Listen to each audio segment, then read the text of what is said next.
Hello, salut à tous, bienvenue sur cette conférence qui va parler de nous, qui va parler de notre corps et qui va surtout vous donner des solutions réelles et concrètes pour vous sentir en pleine forme.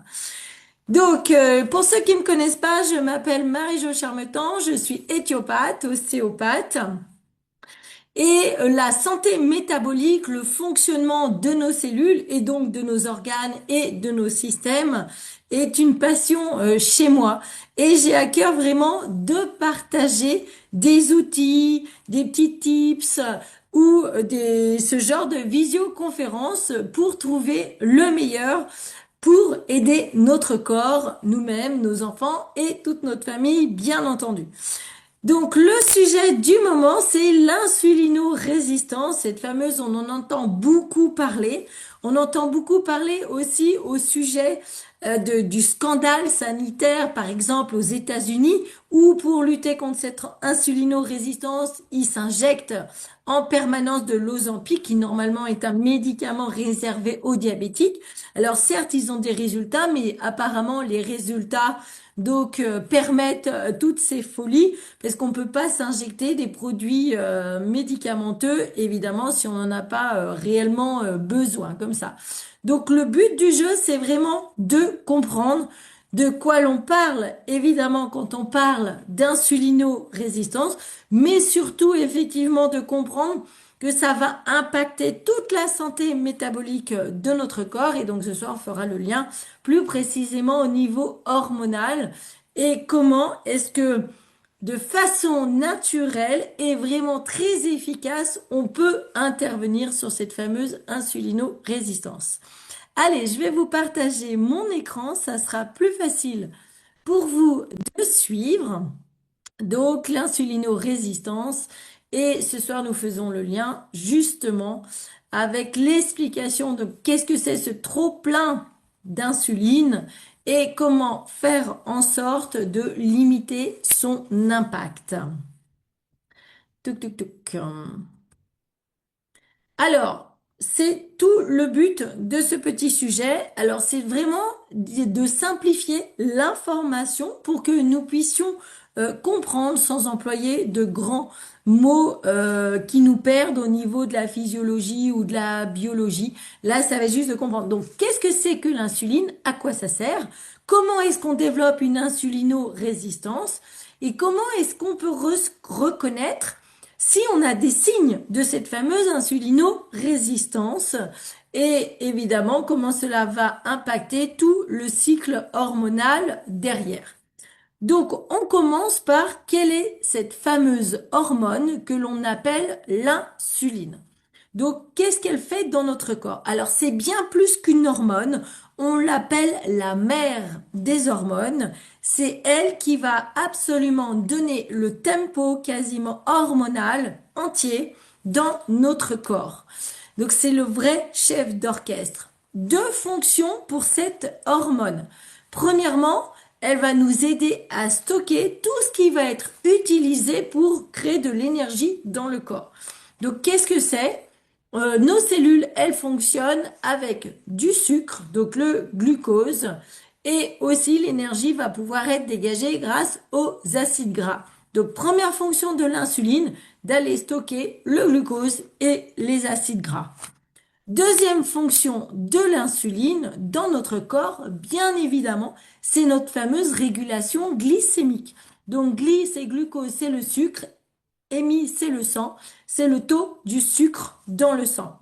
Donc l'insuline, vous en avez tous entendu parler, par exemple, on connaît tous une personne qui est diabétique à l'heure actuelle. Euh, donc qu'est-ce que c'est? C'est une personne justement qui a trop de sucre dans le sang. Et donc, on va injecter de l'insuline synthétique pour faire baisser le taux du sucre. Donc, c'est une hormone hypoglycémiante. Le tout, c'est de faire baisser le taux de sucre dans le sang. Alors, jusqu'à une quinzaine d'années, un petit peu plus, on pensait même que le diabète de type 2 avait énormément d'influence au niveau transgénérationnel et on disait c'est génétique. Or, maintenant, on se rend bien compte de plus en plus que on est loin du facteur génétique. ça rentre en compte pour 2,75% exactement, mais que de plus en plus, on est dans une explosion du diabète type 2 et il n'y a pas de secret, les causes, on va les voir. Donc à l'heure actuelle, pourquoi est-ce qu'on assiste à cette explosion justement de diabète de type 2 ou d'insulinorésistance? Parce qu'on sécrète trop d'insuline. Alors, qu'est-ce que ça veut dire? Comment est-ce que le corps, comment est-ce que notre pancréas, parce que évidemment l'insuline est une hormone qui est sécrétée par l'organe du pancréas, par les îlots de Langerhans dans le pancréas. Et donc, comment est-ce que ce pancréas arrive à sécréter trop d'insuline? Premier facteur, évidemment, notre alimentation. Et généralement, les gens se limitent à ça.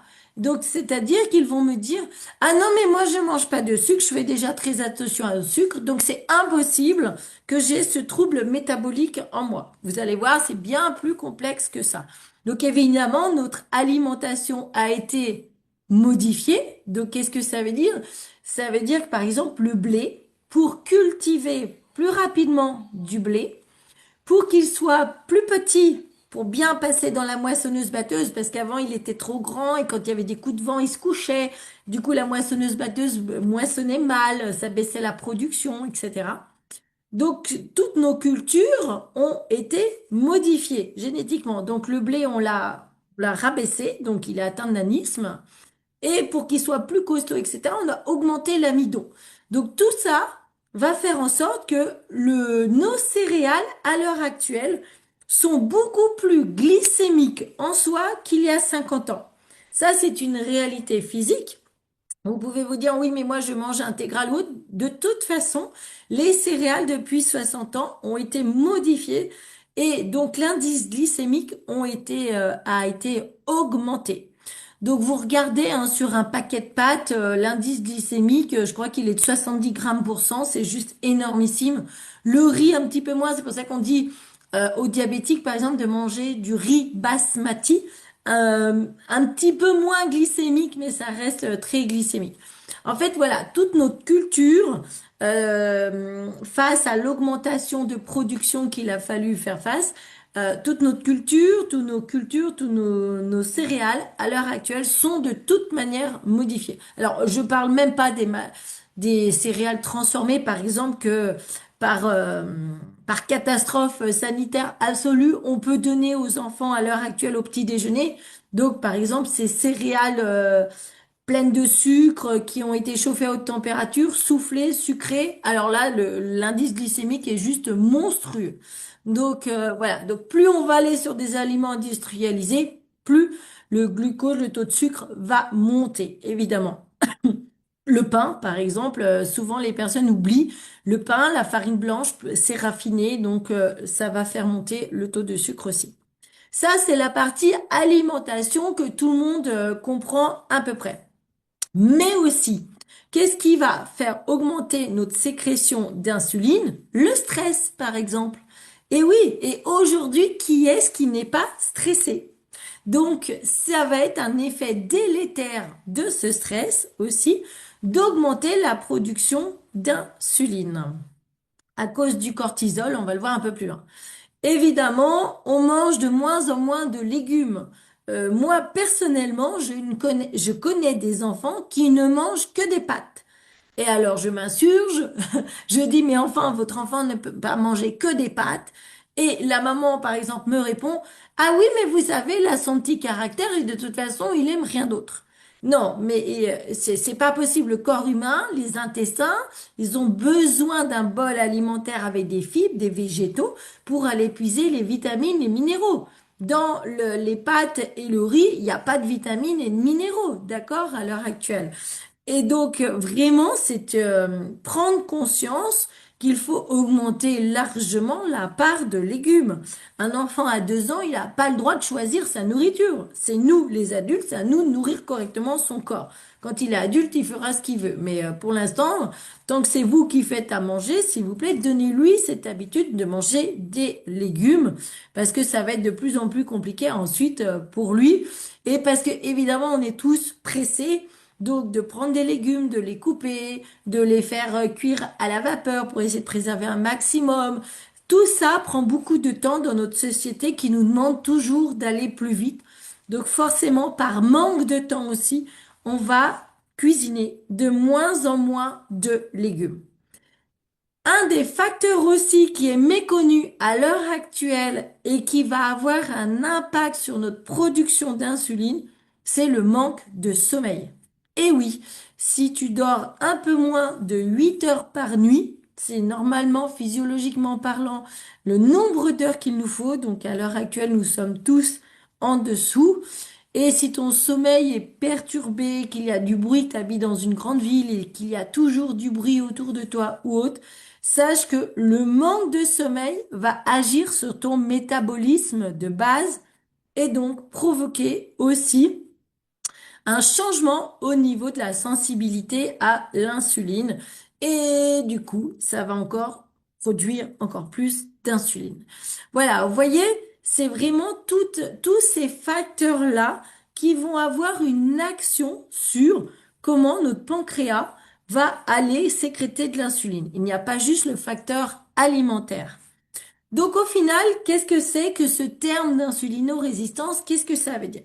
Donc vous êtes stressé, vous dormez mal, vous mangez pas assez de légumes et vous mangez un morceau de pain ou vous mangez du sucre ou les gamins avec leurs bonbons Haribo, boum, il y a du sucre qui rentre dans votre corps, dans votre estomac. Si vous le prenez en plus en début de repas, ça passe tout de suite dans l'intestin, dans le duodénum et tout de suite dans le sang. Le sucre qui arrive dans le sang va demander à l'insuline d'arriver pour aller le stocker, d'accord? Pour aller ranger ce glucose dans le foie. À ce moment-là, donc, du sucre, de l'insuline. 3 heures après, du sucre, de l'insuline. 3 heures après, du sucre, de l'insuline, du sucre, de l'insuline. Et toutes les 3 à 4 heures, généralement, dans notre société, on va mettre quelque chose dans notre bouche.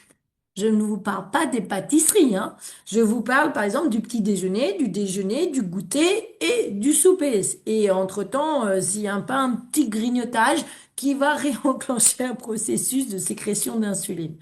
Donc en fait, il faut vraiment se rendre compte que les horaires de manger à l'heure actuelle et cette alimentation un peu transformée, voire même ultra transformée, parce que le lobbying alimentaire aujourd'hui, c'est pas de vous nourrir, c'est que vous achetiez. Donc c'est d'appauvrir justement notre alimentation et de l'enrichir en sucre. Pourquoi? Parce que c'est une drogue. Vous allez aimer, c'est bon.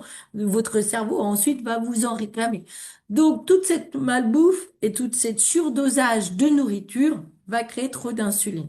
Qu'est-ce que c'est l'insuline? C'est une clé. C'est une clé qui ouvre les cellules pour que le sucre rentre dans les cellules pour être dégradé, pour qu'on s'en occupe. Donc, mais par contre, quand il y a trop d'insuline dans le corps, parce qu'il faut environ 3 à 4 heures pour rétablir un taux d'insuline normale dans notre corps. Mais vu qu'on mange toutes les 3 à 4 heures, l'insuline ne fait que monter, que monter, que monter. Et au final, les cellules, elles se disent, il y en a trop, il y en a trop, il y en a trop, elles deviennent résistantes. Elles ne fonctionnent plus. Elles disent, bah, moi, j'arrête, hein, j'arrête de te faire entrer, il y en a trop, donc je me bloque, je me ferme. Il y a une résistance qui se met en place. Donc l'insuline, c'est la clé pour ouvrir la cellule, pour dégrader le sucre. Sauf que là, la serrure est rouillée et ça n'ouvre plus. Donc le sucre, le glucose, va rester dans votre sang. Donc c'est ce qu'on appelle le phénomène de l'insulinorésistance. D'un côté, et puis alors, du coup, c'est un cercle vicieux. D'un côté, trop d'insuline, du sucre dans le sang, du sucre dans le sang, de l'insuline. D'accord? C'est un cercle vicieux qui se met en place et qui va aller déborder sur tout le fonctionnement métabolique. Par exemple, de l'insuline dans les reins, ça va stocker trop de sel. Qu'est-ce que ça va provoquer? De l'hypertension. Vous voyez, donc à chaque fois, donc on va aller dans un cycle de boucle vicieuse. Donc qu'est-ce qui va se passer? Donc à chaque fois, le pic, la sécrétion d'insuline et la cellule qui dit, moi je deviens résistante. C'est vraiment, au bout d'un moment, je ne peux plus t'obéir parce que tu es tout le temps là, tu es tout le temps en train de me stimuler. Donc, j'arrête et je me ferme à toi. Donc, avant, il y a quelques années, sur des patients un peu plus anciens, ils me disent, oui, mais moi j'ai mes cellules qui sont allergiques à ma propre insuline, donc je suis diabétique, donc de type 2. Donc je leur explique, c'est pas que vous êtes allergique, c'est que il y a un moment donné, vous avez tellement sécrété d'insuline que vos cellules ont dit stop et ne font plus rentrer, donc on est obligé d'intervenir mais de façon médicamenteuse. Donc le but ce soir, bien évidemment, c'est de voir et d'agir en prévention et de rétablissement sans attendre d'arriver dans ces excès-là, bien évidemment. Par exemple, quand vous passez à table, le premier réflexe pour réduire le pic de glycémie qui va arriver dans votre sang, c'est de toujours commencer par manger des légumes, les fibres, puisque les fibres vont contenir justement les sucres que vous allez mettre dans l'estomac pour permettre une meilleure dégradation et une meilleure digestion. Donc, on commence toujours par les fibres. Si vous avez faim et que vous courez à table et que vous commencez tout de suite par vous mettre un gros bout de pain dans la bouche, c'est mort, vous venez de commencer par un énorme pic glycémique, votre repas. Alors, ça peut être insidieux, parce qu'on a vu que c'était vraiment tout un complexe métabolique. Quels sont les signes qui peuvent vous montrer que vous souffrez justement d'une insulino-résistance? Donc, par exemple, la fatigue après le repas, après ces fameux pics glycémiques. Vous avez le ventre qui grossit, prise de poids abdominale. Hein, et donc chez les hommes aussi, on voit de plus en plus de petits bidons qui se tendent. Et pourtant, ils me disent, mais non, mais je bois pas de bière. Parce qu'avant, on disait, c'était le bidon de la bière. Alors que là, non, c'est l'insulino-résistance. Donc, généralement, c'est un ventre qui va être tendu. Vous voyez, pour les hommes, c'est un ventre qui va être tendu. On va avoir faim constamment aussi, des envies de sucre. Des personnes qui me disent, mais moi, c'est incontrôlable. Si je mange pas mon pot de Nutella dans la semaine, je n'arrive pas à faire face, quoi. Difficulté à perdre du poids, évidemment, vous en prenez toutes les semaines et en plus, ça veut plus partir, ces kilos. D'accord? Donc, ça va être un signe.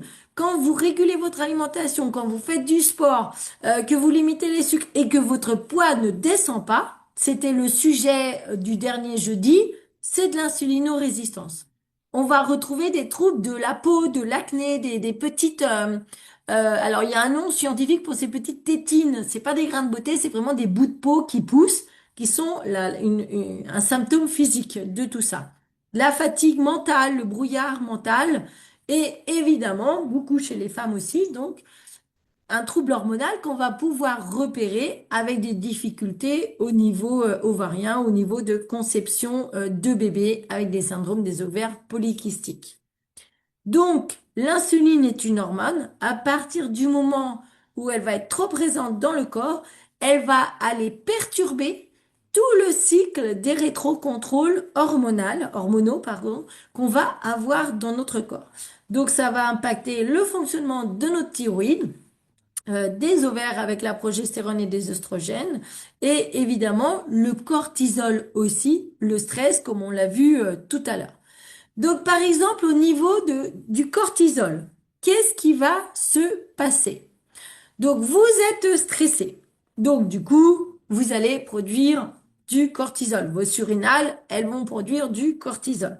Donc, par exemple, c'est une maman tout à l'heure au cabinet, elle me disait, ça y est, mon bébé dort mieux, donc on a refait le microbiote du bébé, il dort mieux la nuit. Elle me dit, du coup, le matin, j'ai l'impression d'être plus fatiguée que quand je dormais pas. Je dis, c'est normal, parce qu'avant, vous aviez un taux de cortisol très élevé pour vous aider à tenir, parce que quand on dort pas la nuit et qu'on est crevé, qu'on est obligé de se lever, eh ben, l'adrénaline et le cortisol nous fait tenir. Donc, on se rend pas compte. Et là, qu'elle dort la nuit, le taux de cortisol va pouvoir se réguler un peu et le matin, on a l'air d'être plus fatigué. Je dis, c'est moins impactant pour votre corps de dormir et d'être fatigué le matin que d'être sous pression du cortisol qui va amener des burn-out, etc. Donc, du stress, du cortisol. Le cortisol, qu'est-ce qu'il fait? Il va libérer du sucre dans le sang, d'accord? Et du coup, la glycémie monte. Vous n'avez pas mangé, vos taux de sucre dans le sang montent. Et donc, qu'est-ce qui se passe? Le pancréas va envoyer de l'insuline pour réguler le sucre et vous n'avez pas encore mangé, que ça y est, il y a encore une production d'insuline qui se met en place. Et l'insuline va augmenter le cortisol. Et le cortisol monte l'insuline et c'est la boucle sans fin qui s'est mise en place. Alors, par exemple, Si l'insulinorésistance, donc si trop d'insuline dans votre corps, et le cortisol, qu'est-ce que ça va provoquer techniquement parlant? Du cholestérol. Ça va vraiment ensemble, puisque le cortisol, donc l'hormone, est synthétisée à partir du cholestérol. D'accord? Donc, si vous êtes stressé, le corps va demander du cholestérol parce qu'il va devoir produire du cortisol. Et à ce moment-là, dès qu'il y a une petite inflammation, vous êtes en insulinorésistance, il y a une inflammation de bas grade, donc on va arriver sur du mauvais cholestérol. C'est pour ça que les personnes qui ont un cholestérol élevé, en régulant leur glycémie, en luttant contre l'insulinorésistance, vont pouvoir avoir des effets grandioses sur leur taux de cholestérol. C'est de se dire, oui, je fais attention à mon alimentation, je dois pas manger gras et tout. Ça peut être un facteur favorisant, mais en fait, ça va être bien plus impactant de limiter l'insulinorésistance. Vous aurez des meilleurs résultats sur votre prise de sang que de faire attention de ne pas manger du saucisson le soir. D'accord? Donc, voilà le lien. Au niveau donc des femmes, un peu plus au niveau donc des ovaires. Là, pareil, on va produire des oestrogènes et l'œstrogène, à quoi il sert? Donc, à améliorer la sensibilité à l'insuline. Il va y avoir une meilleure captation du glucose dans les muscles, par exemple. Si on manque un peu d'oestrogène, on va avoir plus de pics glycémiques et le ventre qui gonfle. On sait bien ce que c'est. Et aussi en excès, ça va pas être bon, bien entendu. Donc, au niveau des ovaires, tout ce qui va se passer, c'est une protection métabolique aussi. L'oestrogène, c'est pas juste une hormone reproductive, mais ça va être un régulateur métabolique. Donc, ça va réguler aussi la sensibilité à l'insuline. Donc, à partir du moment où il y a trop d'insuline dans le sang, l'insuline va se déposer sur l'ovaire et là, l'ovaire, lui, va produire de l'androgène, plus de progestérone et on va arriver sur des syndromes d'ovaires polykystiques. Donc de syndrome ovarien polykystique du SOPK parce que l'insuline dans les reins va monter le sel et donc va faire de l'hypertension. L'insuline dans les ovaires va déclencher des hormones mâles et des symptômes d'androgénie. Donc les femmes qui ont beaucoup de poids, qui ont beaucoup de poils, comme des syndromes un peu d'hirsutisme ou autres, parce que les ovaires se combattent l'insuline qui est trop présente. Donc on a l'impression que c'est un trouble hormonal. On va aller travailler sur les hormones, on va donner la pilule, on va faire ci, on va faire ça. Alors que en amont, vous voyez, en amont caché, peut se trouver donc une insulino-résistance. Donc, vous voyez, tout est imbriqué et on va avoir vraiment des liens derrière le syndrome des ovaires polykystiques. Donc, c'est des femmes souvent qui n'arrivent pas à concevoir évidemment de bébés. Donc, au lieu d'aller surstimuler l'ovaire et de produire encore plus d'androgènes, vous voyez le principe est d'action causale et l'importance d'aller travailler sur notre insuline en amont. La progestérone, qui est une des hormones aussi principales, donc produit par notre ovaire et par les testicules aussi chez les messieurs, aussi va avoir tous ces rétrocontrôles avec l'insuline, bien évidemment. Donc, vous voyez, à chaque fois, c'est pas de travailler sur une hormone, tout est lié de toute manière. Donc, évidemment, quand il y a un défaut et qu'il y a une autorégulation qui ne se fait pas, par exemple, le syndrome prémenstruel, les femmes des fois qui me disent, moi j'ai plus, je suis plus en dépression ou je me saute sur le sucre ou je vais pas bien, juste après l'ovulation, justement, puisqu'il y a le pic à ce moment-là plutôt que dans mes règles, parce que le pic hormonal de progestérone, il est là. D'accord? Donc, on saute sur le sucré, on est crevé, on enfle, on fait de la rétention d'eau. Ça va aussi accélérer tout le SOPK. On est fatigué et évidemment une inflammation de bas bruit, comme toujours avec l'insulinorésistance. Toujours. Il y a toujours une inflammation à bas bruit. Et la dernière hormone, le dernier organe qui va être très impacté au niveau des rétrocontrôles de l'insuline, c'est notre fameuse thyroïde. La thyroïde, justement, à quoi elle sert? Elle va aller chercher à quelle vitesse tu vas utiliser ton énergie. Donc, vous voyez le lien avec l'insuline qui, elle, stockait l'énergie et la thyroïde, elle, va se dire, bah là, tu vas à fond. Donc, si tu es en hyperthyroïdie, justement, on va brûler, donc on va avoir plutôt un profil de quelqu'un de très nerveux, très sec. Si on est en hypothyroïdie, justement, on va enfler et être très fatigué. Donc, en fait, elles sont intimement liées, bien évidemment. Donc, la jonction entre l'insuline et la thyroïde. Évidemment, par exemple, si j'ai une hypothyroïdie, tout va tourner au ralenti. Il va y avoir moins de combustion du glucose, donc moins d'entrée de sucre dans les cellules, donc ça reste dans le sang. Et à ce moment-là, production d'insuline, évidemment. Donc, et c'est le mécanisme de l'insulinorésistance qui va se mettre en place et au lieu de brûler mes sucres, qu'est-ce que je vais faire? Je vais les stocker, du coup.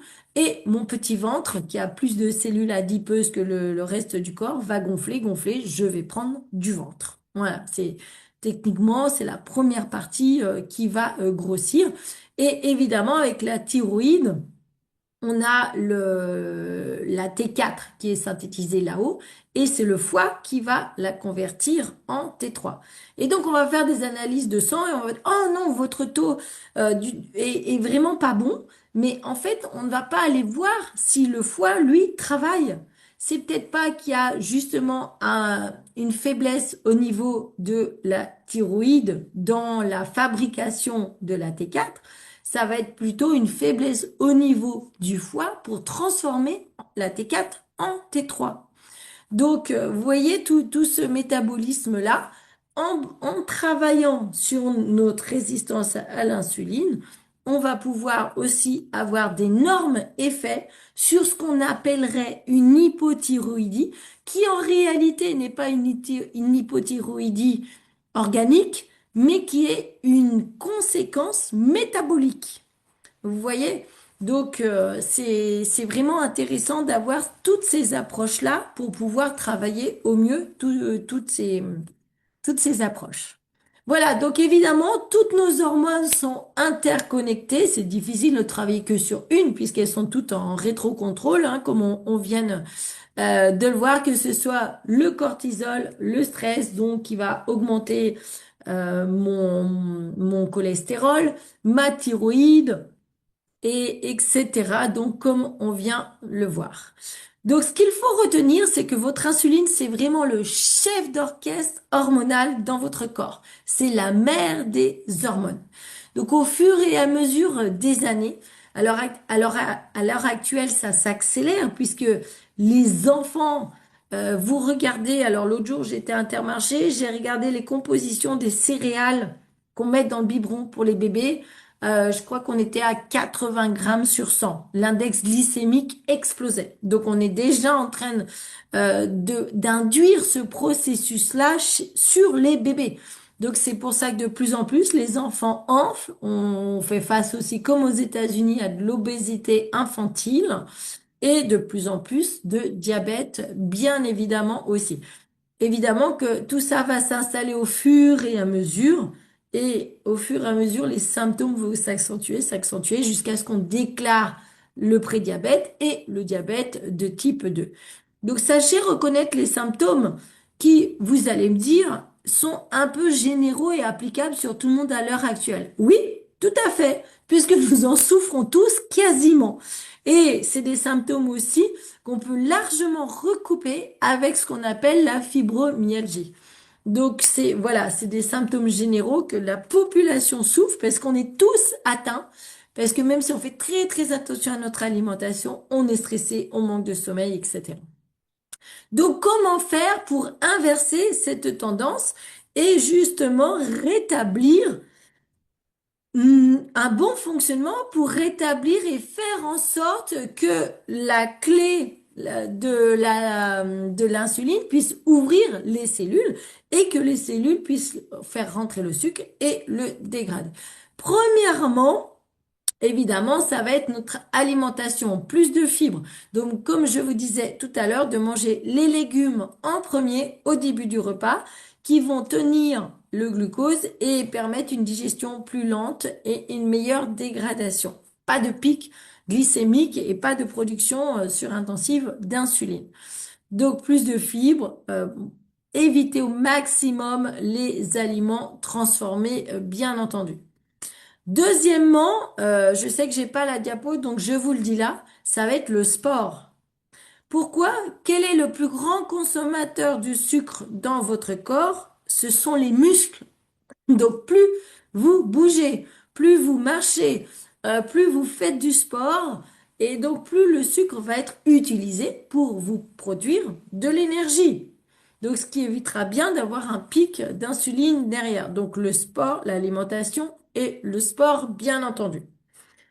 Évidemment, dans notre société à l'heure actuelle, si vous êtes déjà fatigué, c'est difficile de vous dire, eh ben, il faut aller à la salle de sport, il faut faire du sport, il faut beaucoup vous cuisiner de légumes, etc. Donc, évidemment, le but, c'est de renverser tout ça, cette physiologie métabolique hormonale qui a été toute perturbée, de façon, comment j'allais dire ludique, mais de façon facile à mettre en place. C'est ce qu'on recherche tous à l'heure actuelle. Il faut que ce soit facile à mettre en place pour avoir des résultats. Et après, quand on commence à aller mieux, bien évidemment que c'est plus facile de mettre en place des actions solides quand on dort mieux, qu'on est moins fatigué et qu'on a moins envie de se jeter sur le sucre, par exemple. Donc ça, c'est toute la politique du programme Feel Great. C'est vraiment de vous redonner cette capacité-là d'augmenter les fibres et de baisser la satiété pour rétablir tout ça. Donc concrètement parlant, dans le programme Feel Great, on va déjà demander un repos des organes, puisque je vous ai expliqué que le pancréas, à l'heure actuelle, il sécrétait en permanence de l'insuline puisqu'on mange beaucoup trop. Donc, on va déjà mettre en place un jeûne intermittent. Donc, par exemple, de pas manger le petit déjeuner quand on se lève. Donc, 16 heures de repos pour le pancréas pour que le taux d'insuline baisse déjà naturellement, physiologiquement dans notre corps. Donc, quand on ne mange pas le matin, vous allez me dire, ah oui, non, mais moi, c'est pas possible. J'ai vraiment trop faim le matin. Si je mange pas le matin, je vais penser qu'à ça. Je vais tomber dans les pommes à 10h30 ou autre. Alors, on va être soutenu justement par le yerba maté.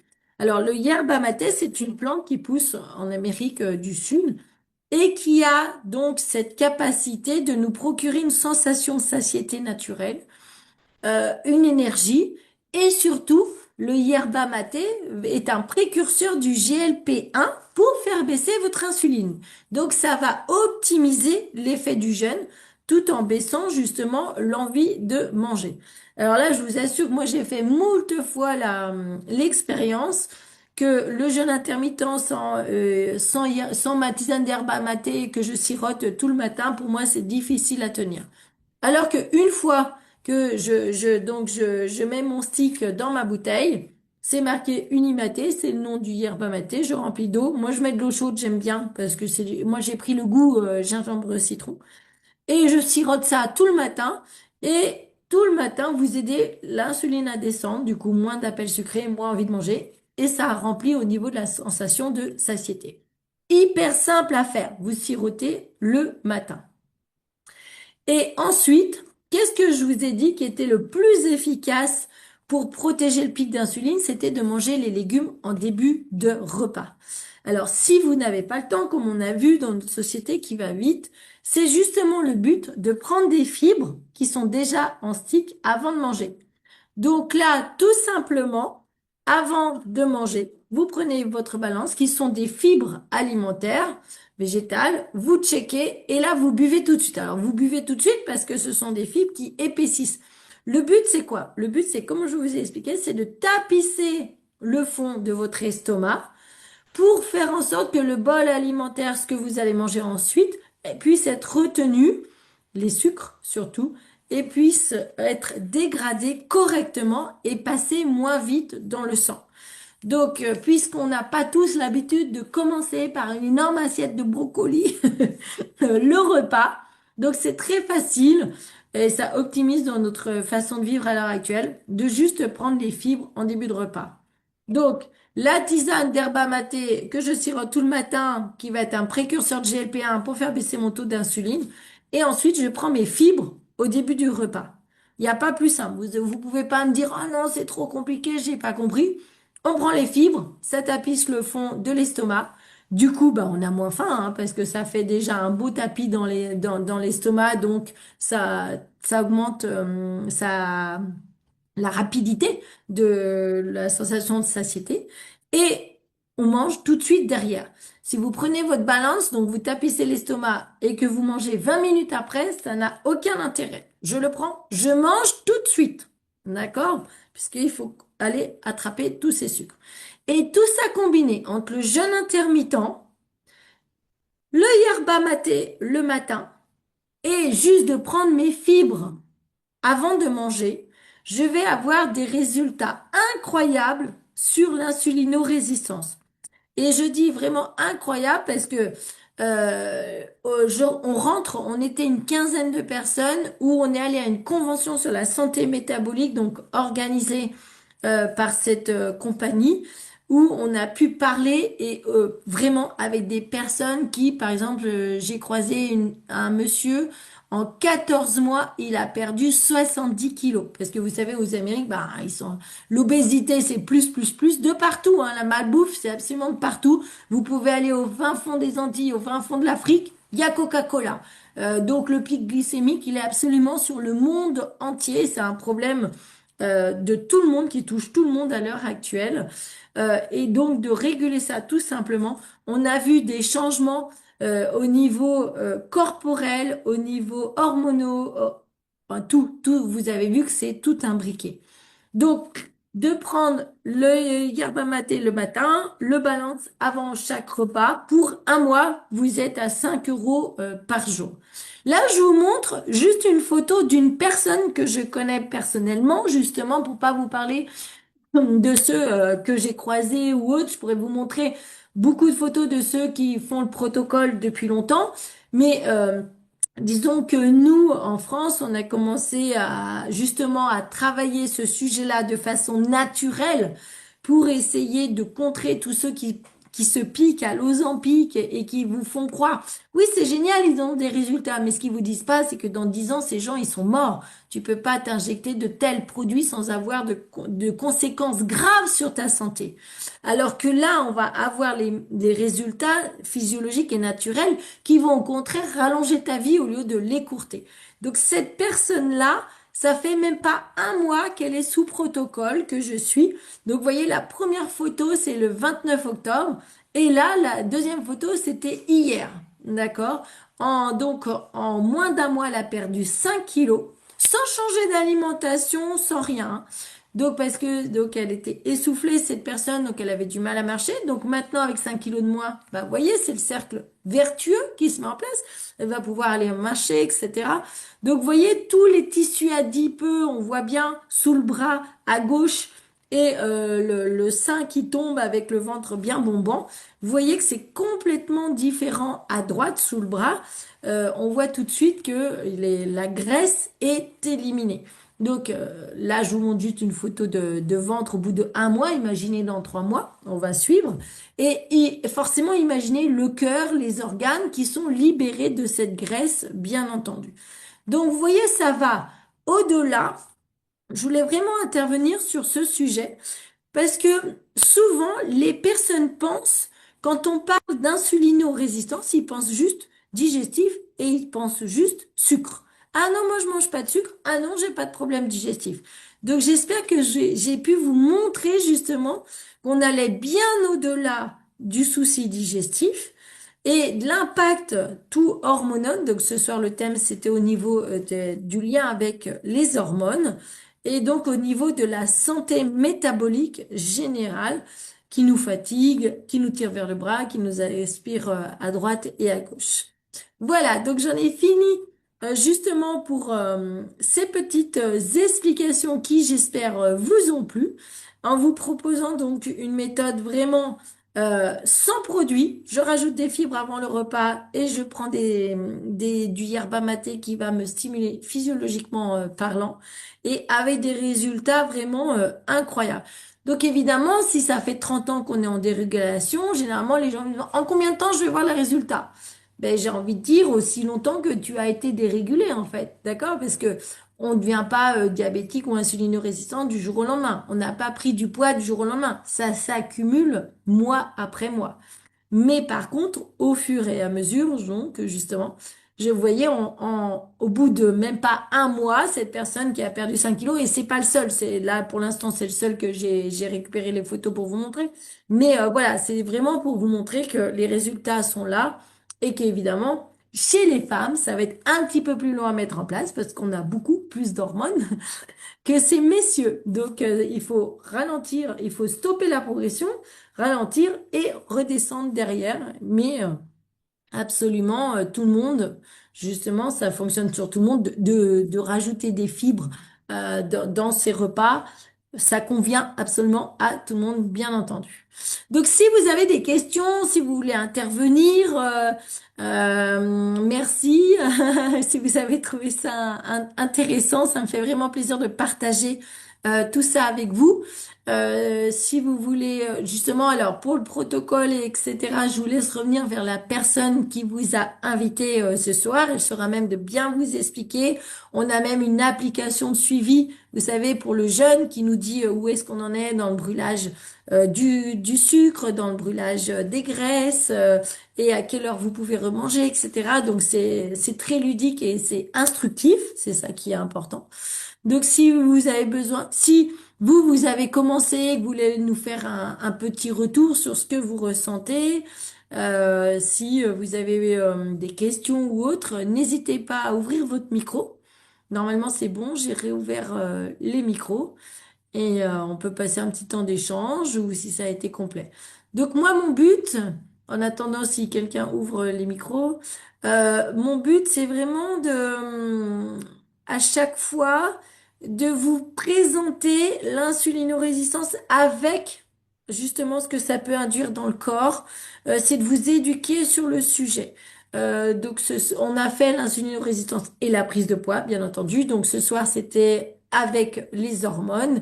Et la prochaine fois, je changerai de sujet aussi. Je pense que je ferai aussi un lien direct avec la fibromyalgie. Parce que c'est une conférence d'un médecin que j'écoutais qui disait que c'était très très très lié et il y a tellement de personnes qui souffrent de cette maladie, voilà. Alors oui, Stéphanie, je vois que tu as levé la main. Oui, bonsoir Mijo, j'espère que tu vas bien depuis le temps. Bonsoir tout le monde. Écoute, merci pour cette présentation, très intéressante, on apprend plein de choses comme toujours. Moi j'avais une question par rapport au sport justement. Je suis passée à un jeûne de 12 heures, c'est-à-dire que cette année j'ai décidé de faire un peu plus attention. Moi, je prends une protéine le matin, parce qu'il faut que je mange beaucoup de protéines avec le fait que je fasse beaucoup de sport. Du coup, comme je mange tard le soir, bah, là, j'ai fini de manger en même temps que je fais, voilà, la conférence, enfin, la visio. Donc, j'essaye de, comme je finis souvent de manger à 9h30 le soir, j'essaye de ne pas reprendre ma prot avant 9h30 le lendemain matin. Au moins avoir 12 heures de pause pour mon organisme. Si, donc, ce que je voulais savoir, c'est le Gerba, c'est ça? Yerba maté. Yerba maté. Va me faire tenir donc sur mon 16 heures de jeûne en fait. Oui. Voilà, ok. Et donc ensuite, on prend la fibre avant le repas. Donc moi je condense du coup mes repas, je mange du coup plus le midi et le soir, mais j'ai quand même Mhm. pris ma protéine dans la matinée. Et j'ai vu tout à l'heure sur le slide qu'il y avait marqué protéine l'après-midi. Ouais, parce que alors c'était ma slide de la semaine dernière quand on parlait du poids. Alors, c'est vrai que j'aurais plus tendance à dire, ça sera la même chose et ça va préserver ton jeûne du matin si tu prends un shake de protéines. Enfin, je sais pas comment tu prends tes protéines, mais par exemple à 4 heures. Et ça, pour les gens qui, entre midi et soir, ont l'habitude de grignoter ou autre, je dis surtout ne grignotez pas, prenez de la protéine, parce qu'on est tous en déficit de protéines aussi. Je dis pas d'aller manger un steak, hein. Maintenant, il existe plein de protéines végétales, bien entendu, et de prendre de la protéine à 16 heures, ça peut être aussi un bon complément pour les personnes qui veulent perdre du poids ou pour les personnes qui usent beaucoup, comme toi qui es prof de sport et qui en ont vraiment besoin pour maintenir la masse musculaire. Voilà. Donc souvent, il y a beaucoup de naturopathes ou autres qui préconisent de prendre la protéine aussi l'après-midi. C'est comme ça, on n'a plus faim et les muscles continuent de fonctionner correctement. Oui, donc ça me décalerait ma protéine du matin à 4 heures. C'est pas gênant d'avoir un repas le midi encore à 4 heures et le soir. Du coup, ils sont condensés les repas, mais c'est pas gênant pour l'insuline. Non, c'est pas gênant là du coup parce qu'on va être sur, tu sais, 8. Donc ça veut dire que pendant 16 heures on jeûne et pendant 8 heures, dans la fenêtre des 8 heures, on peut manger. Plusieurs Mais dans la mesure où tu prends par exemple des protéines et pas un pain au chocolat à 4 heures, ton pic glycémique, il va être très très très faible en fait, hein, avec de la protéine, hein, justement. Donc ça c'est pas grave. L'important c'est qu'après on va pouvoir réguler sur 16 heures de repos du pancréas. fois. C'est vraiment repos justement.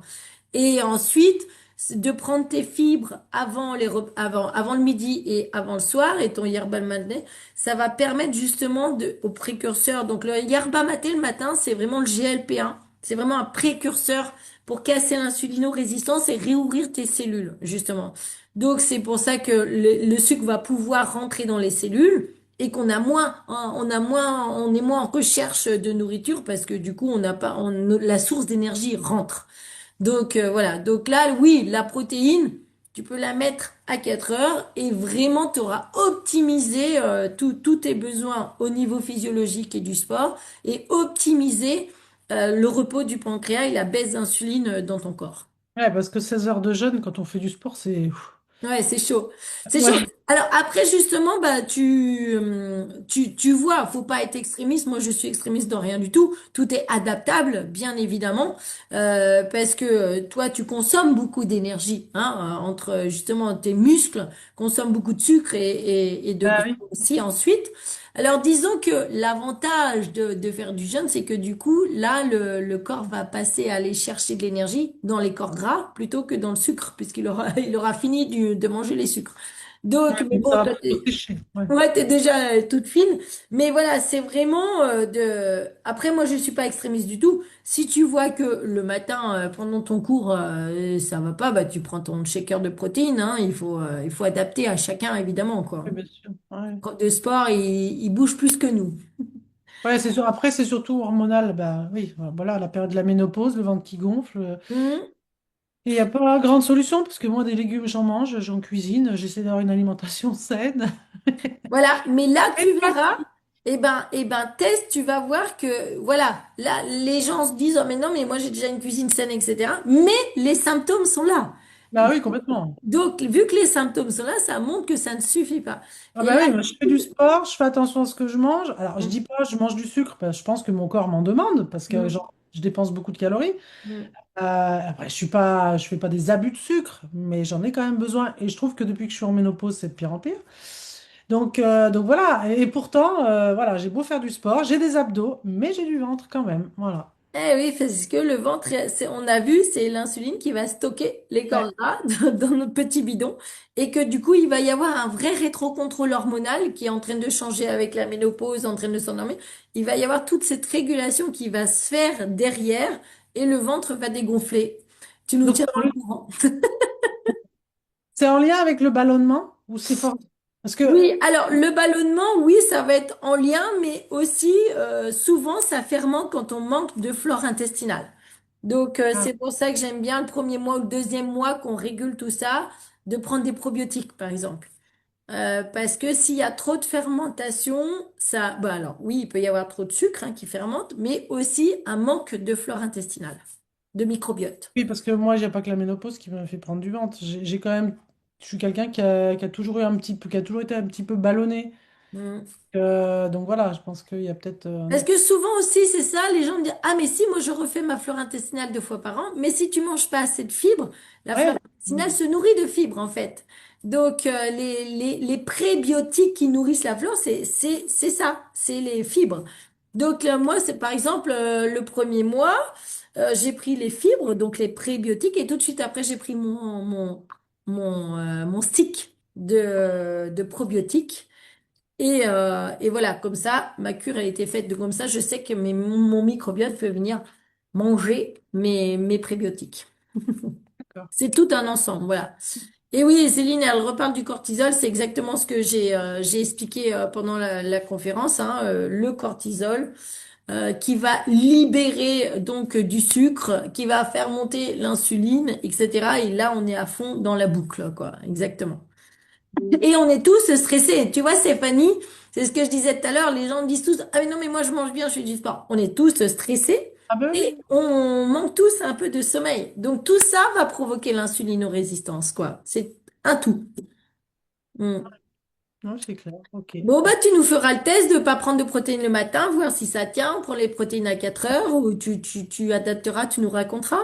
Ah, je pense que j'ai déjà passé un cap, parce que j'arrive à tenir 12 heures déjà, donc je suis Ouais, très bien. ouais, ouais, ça Donc je marche. pense qu'avec avec le petit stick, là, je devrais arriver à tenir 3-4 heures de plus. Mais Mm.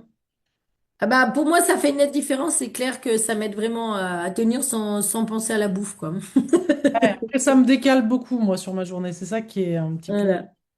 Ouais. Bon, eh ben, Bon, tu à verras que essayer, moi. à essayer. Merci, merci Avec plaisir. Stéphanie. Merci à toi. Ouais, j'aime bien ces interventions. Alors, n'hésitez pas si vous voulez intervenir.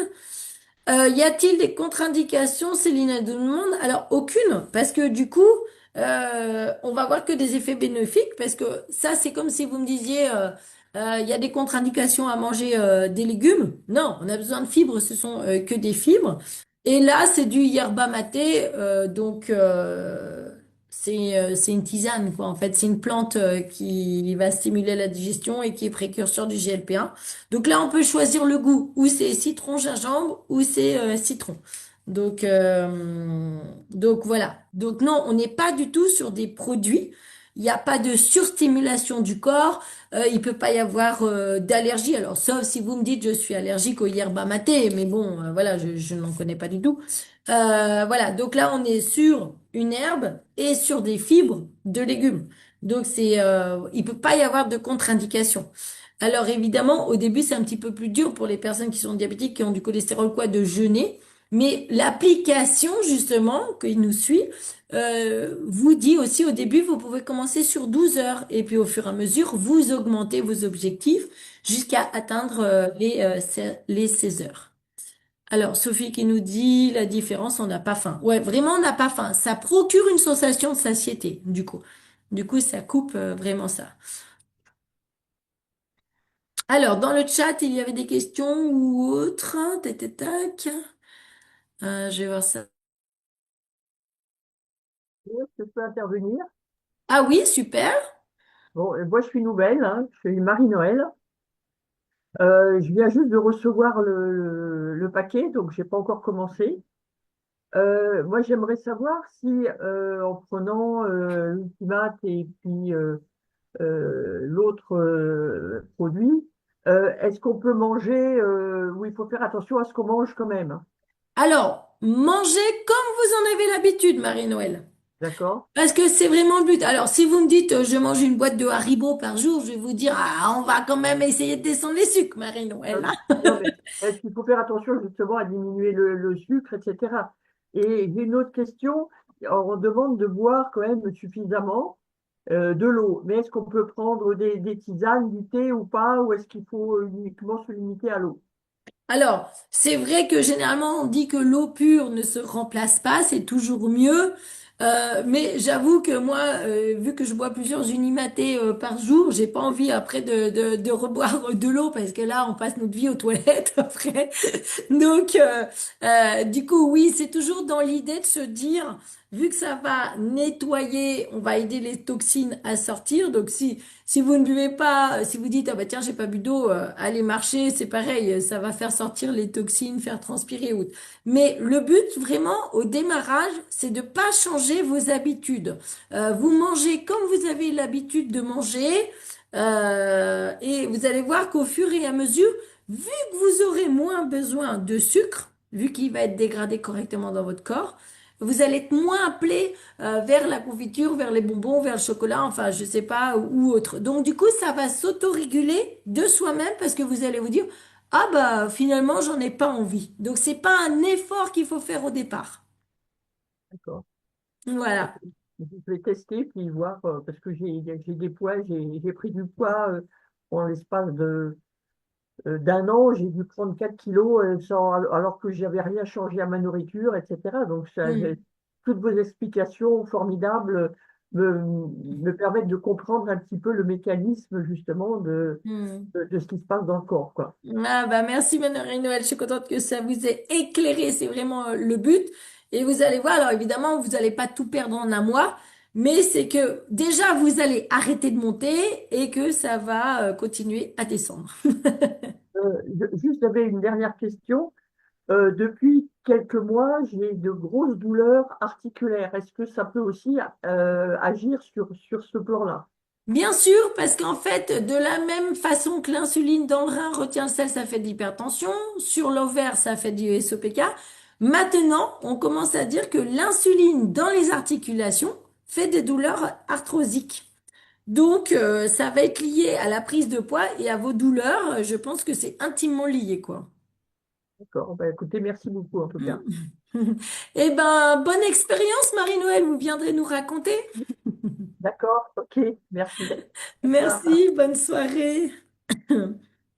Alors, est-ce qu'il y en a d'autres qui veulent prendre la parole? Alors, ouais, merci, c'était top. Toc. Alors, je regarde vite fait dans le chat parce qu'il y en a beaucoup qui ont parlé. Ah oui, oui, le jeûne, on peut boire autant qu'on veut. Donc, le matin, vous pouvez prendre votre café. Il y a des personnes qui disent, ah non, moi, je peux pas arrêter le café. Non, prenez votre café. Ça, c'est supplémentaire. Sans aucune difficulté. Est-ce utile de boire? Bon, mon repas. Alors attendez, qu'est-ce qu'elle dit? Alors je pratique déjà le jeûne intermittent. Bon ben c'est super. Est-ce utile de boire? Oui, parce qu'en fait il y a vraiment un effet précurseur pour casser l'insulinorésistance. Dans l'unimaté, c'est un précurseur du GLP-1.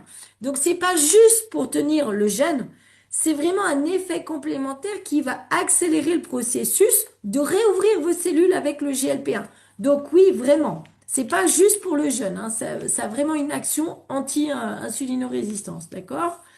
Même chose pour le stick de fibres. Si je mange par exemple des crudités avant mon repas, dois-je prendre tout de même le stick de fibres durant le même repas? Oui, oui, oui, oui. Alors, c'est la même chose. La réponse est oui, parce que notre alimentation aujourd'hui, même si vous avez l'impression d'en prendre, vous en prenez certainement pas assez. Et surtout, j'allais dire, si vous avez une maladie de Crohn. Alors là, ça va pas être des fibres irritantes. Oui, c'est une question qui revient régulièrement. Parce que il y a de la farine de caroube ou autre, c'est vraiment, voilà.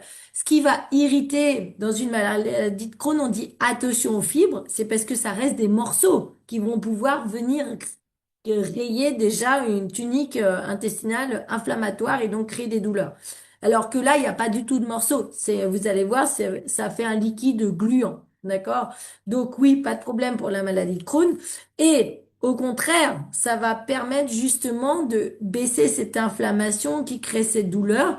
Alors, maladie de Crohn, moi, je vous dirais tout de suite le premier mois, quand vous attaquez le protocole, rajoutez tout de suite les probiotiques, hein, pour vraiment faire en sorte que souvent, alors, tout ce genre de déficience digestive à l'heure actuelle, de plus en plus, les études montrent que la flore intestinale n'a pas assez de fibres pour se nourrir et que du coup, elle va commencer à digérer et à manger et à attaquer nos cellules intestinales pour arriver sur ce genre de maladie.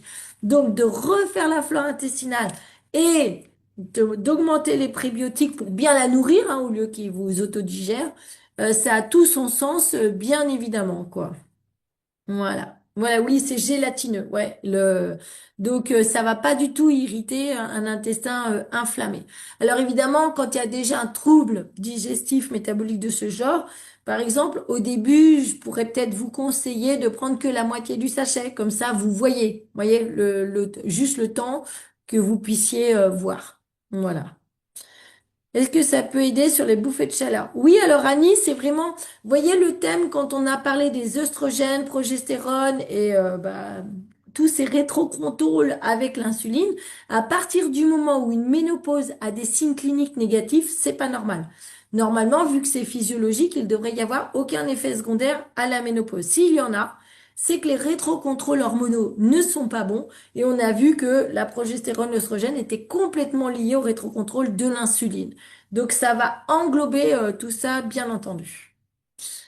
Voilà, donc j'espère que j'ai pu répondre à toutes vos questions. C'est hyper simple. Donc là, c'était le lien spécifique avec les troubles hormonaux, mais vous avez vu qu'on propose des solutions simples qui fonctionnent. Donc je vous souhaite vraiment de prendre soin de votre corps, d'aller bien et je vous souhaite une bonne soirée.